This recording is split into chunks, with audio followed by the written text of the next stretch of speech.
Hi everyone, this is Matteo from Codeable, and today we're about to meet with Nicodemus, who will share with us his story and experience as a freelancer. He will also tell us more about working as a Codeable expert, letting us know how this experience in a way changes life. So hey Zach, thank you for joining us today in this new episode of Changing Lives. No problem. It's good to be here.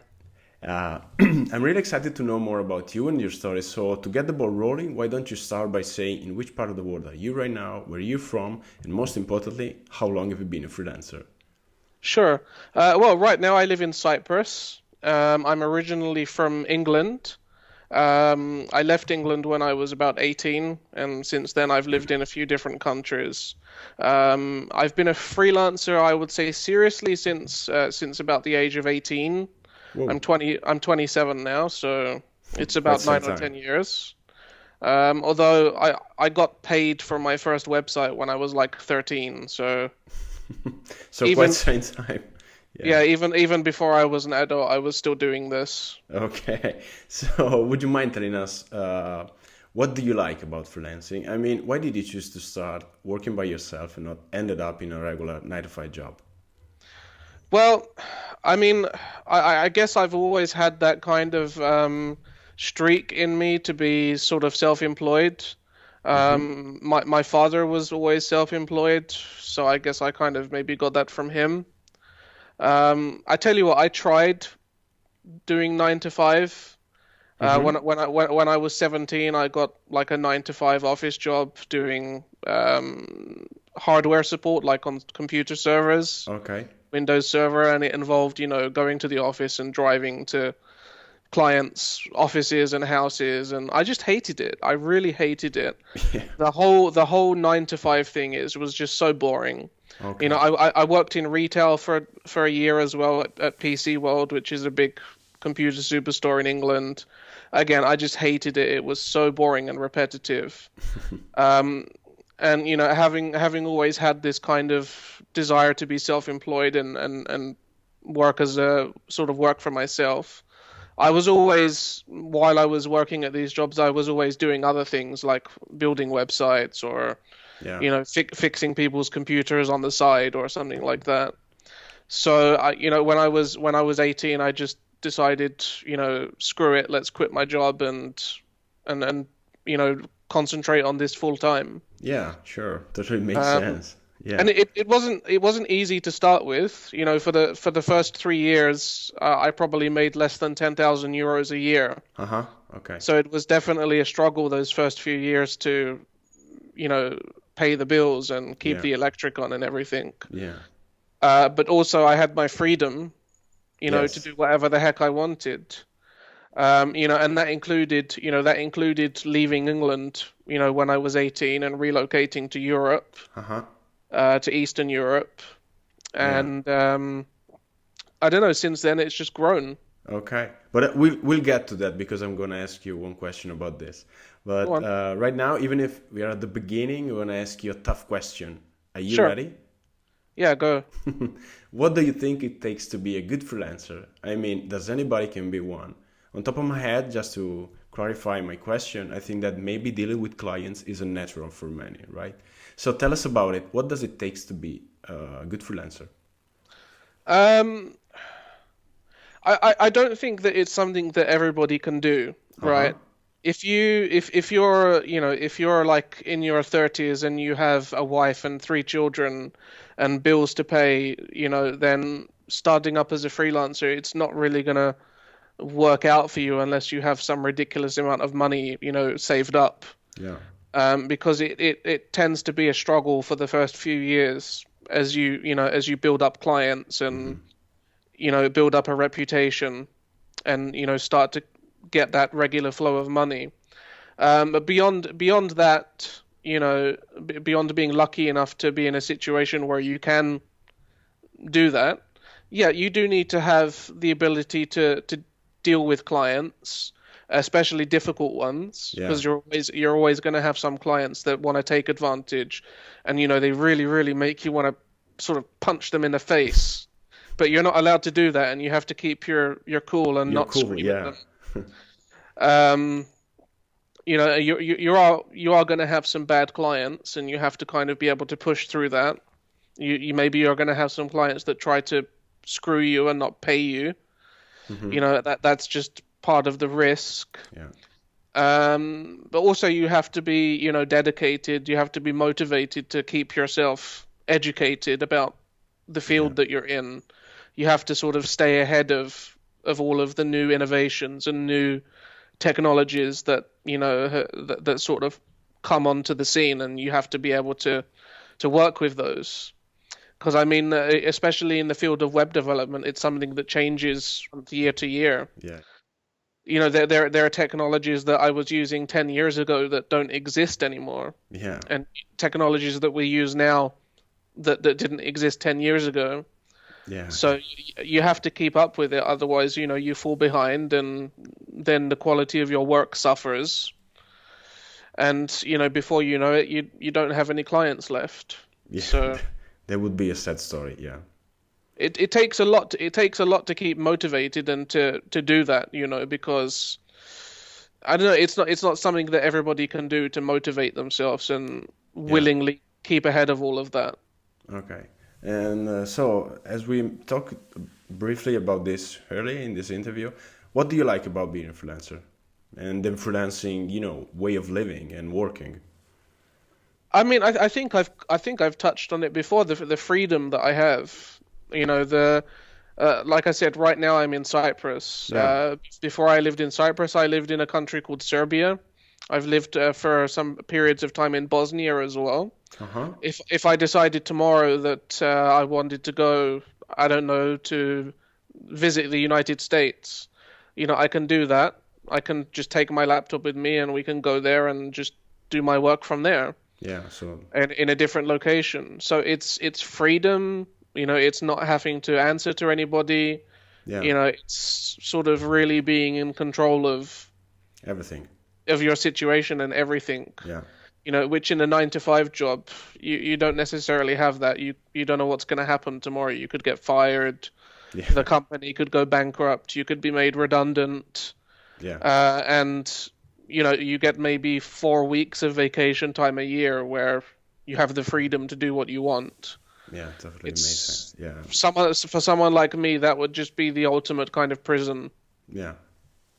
Okay, since we're talking about freelancing, what made you look for something new in your freelancing life, like Codeable? I mean, was there a specific reason, like you didn't like the way you were working before, you felt unfulfilled, or what else?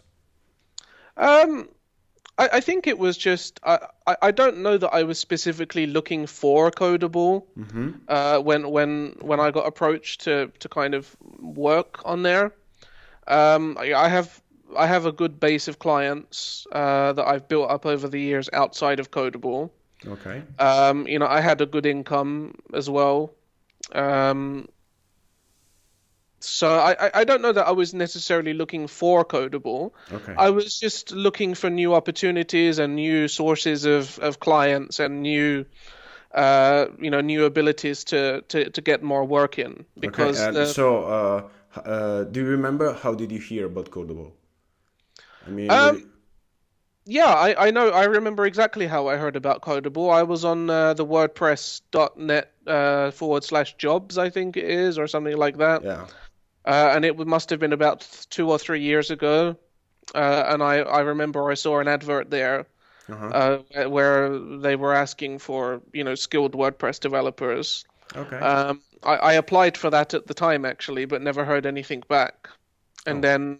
then last year I saw another advert again on WordPress jobs. Mm-hmm. So I decided what the hell, and I applied for it again. And a couple of days later, I heard from Per. Yeah. And then everything started. Yeah, I mean it was definitely a good opportunity. I was never going to say no. The way of obtaining new clients has changed so much over the years, Mm-hmm. and I think Codeable presents and represents a very good and stable way of obtaining new clients and ensuring that is going to remain stable for hopefully at least a few years and preferably longer than that. Yeah. And how long have you been a Codeable expert? You remember this? Yeah, so I officially joined on March 16th, Uh-huh. 2015. So I'm just now approaching sort of the end of my first year. Yeah. And how things are going? I mean, Very well, very well. I think I'm on track to hit something like $60,000 through Codeable for my first 12 months. whoa, congrats. Um, yeah, and that number would have been a little bit higher, but over since Christmas, a lot of my other clients have been getting very busy. Uh-huh. So it's taken me away from Codeable a bit more than I like. Um, but yeah, I think for a first 1 year period on Codeable, it's a very good amount of money, Yeah. and it's money that I wouldn't have otherwise had probably. Mm-hmm. So And do you remember how many projects you worked on and completed? um, Even a rough number. I think I have like 197 completed tasks right now. Uh-huh. And I don't think that number includes like additional tasks, as oh, far as I know. no, yeah. And do you have a preference of working maybe with, recurring clients or one-shot clients? Can you please tell us more about this? Yeah, I definitely have a preference for recurring clients. Okay.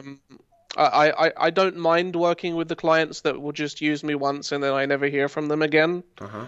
But my preference is on relationship building and partnership building. Yeah. I've been very lucky over the years outside of Codeable to have a few clients that have been with me for a very long time. Mm-hmm. And they utilize me and represent a significant portion of my income. Since I joined Codeable, I've probably picked up 4 or 5 clients that have used me like 3 or more times. Okay. And there's I think 2 clients in particular that use me like every month. Oh, So yeah, I do prefer recurring clients. I prefer the relationship that you build up over time. And a lot of the time, you become friends with these clients as well. yeah. So, you get a friendship out of it as well. So it's a Yeah. win-win It's a, situation. yeah. Perfect. Yes. Let me just widen up a little bit the discussion here. Sure. If you look at your past freelancing life and then you fast forward to today, how things have changed for you? I mean, are they any different? Yeah, I would say that there's a bit more stability to things. Mm-hmm. Just in terms of sort of income, in terms of Okay. knowing where your clients are going to come from. I mean, like I said before, the freelancing world has changed so much over the past 10 years. Yeah. Places where you would go to get clients 10 years ago, they don't exist anymore. Things that worked 4 or 5 years ago just don't work anymore. I remember I used to get a lot of clients, for example, from Twitter 4 or 5 years ago. I would just search for particular hashtags, Oh, and smart. yeah, and I would probably pick up 3 or 4 clients off of Twitter a week. Uh-huh. If you try and do that now, there is about 1 million people on Twitter doing the same thing now. Okay. So it's not a viable thing to do anymore because the amount of time you put into it now versus how many clients you will get, it's ridiculous. Uh-huh. Um, and you have this problem with other platforms like freelancer.com and all of the other ones that exist out there. Yeah. They're oversaturated. There's sort of not enough work, Mm-hmm. not enough tasks, and there's too many freelancers. Okay. So everybody's, fighting to get the jobs, and they put in ridiculously low prices. And then you're doing like a $10,000 project for $1,000, and Yeah, which what's the is point in that? So crazy. Yes. it's ridiculous. And the thing about Codeable is that it's not open for anybody to join. Per and the other managers and owners are very specific with the people that they recruit. It's a closed pool of contractors, of developers and experts, and they don't they don't add new staff. They don't recruit new people unless they can see that there is enough work to go around. Yeah. So in this way, you're always guaranteed that when you go on there and bid on some, estimate on some tasks, typically you're going to get hired for, 30 to 40% of whatever you estimate Estimate on. on. Yeah. Versus, freelancer.com, you could bid on 100 jobs and maybe you would get one, Yeah. which is, ridiculous. Super. Yeah. Yeah. So the world of freelancing has changed a lot, but I think with entities like Codeable, it's definitely a positive change, and I think that there's a couple more websites popping up now that are kind of copying the model that Codeable has because they can see how it works so well. Yeah. So Yeah, but thank you anyway. This is a great, a great testimonial for us. It's a great sure. sense. Yeah. And let me ask you just one last thing. I know some other experts like you, after working with us for quite some time, have been able to, let's see, buy a motorcycle, travel more, invest on improving their freelance business with, better software or gear, for example. How about you? Did you do anything like that? Are you planning to do anything like this? Yeah, so at the moment we're just we're saving. We're saving as much Okay. money as we can. Over the last year since I was on Codeable, we did buy a new car, Oh, um, or an SUV. uh-huh. We bought a new TV over Christmas as well, one of the ultra fancy HD ones. Super thin and stuff. Um, yeah, and it's massive as well. It's like a tank. Um, but I mean, apart from a couple of things like that we splashed out on, for the most part, we've been saving. Uh-huh. Because I mean, in the next year or two, we're going to want to buy a house A house. somewhere. Whoa. Yeah, I mean, I don't know if it's going to be here in Cyprus or somewhere else. We're considering possibly moving back to the States right now. To the States. Okay. Yeah, yeah. My wife's an American, Oh, so. okay. That's So why. it wouldn't be too difficult to do that. We're looking into the possibilities right now and trying to figure out what we want to do, like with the next, say, 5 years of our lives. Yeah. So while we're trying to decide that, we're trying to sort of keep our expenditures as small as possible Yeah. and maximize what we're saving, so that when we decide what we want to do, we can just, do it like Do it. Yeah. immediately. Yeah. So at the moment, yeah, we're just maximizing our savings. I think I'm saving something like 4,000 euros a month right now. Whoa, that's a nice number. It's a nice number, yeah, and it's letting the savings account get, nice and juicy. Yeah. So when we do decide what we're going to do, we can just Do do it. it, straight away. Yeah. Whoa, that's great to hear. Yeah. Yeah. Well, Zach, I think that's enough for today. It was super interesting hearing your story, and thank you for sharing with me, with us. And once again, I would like to thank you very much for spending your time with us. I wish you a great day and talk to you soon. No Cheers. problem. Thanks for having me. The world of freelancing has changed a lot, but I think with entities like Codeable, it's definitely a positive change.